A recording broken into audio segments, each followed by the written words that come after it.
Hi guys, in this video I'm going to be showing you how to set users that aren't in your contacts not to be able to view your profile picture.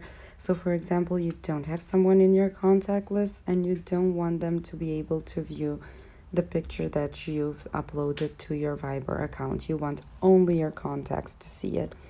So let's get started. First, we're going to start off by going to our settings. Next, while we're here, we're going to select tap on privacy. That's the second option of the multiple options we have here. Now we're going to scroll down, and as you can see, we have the option show your photo.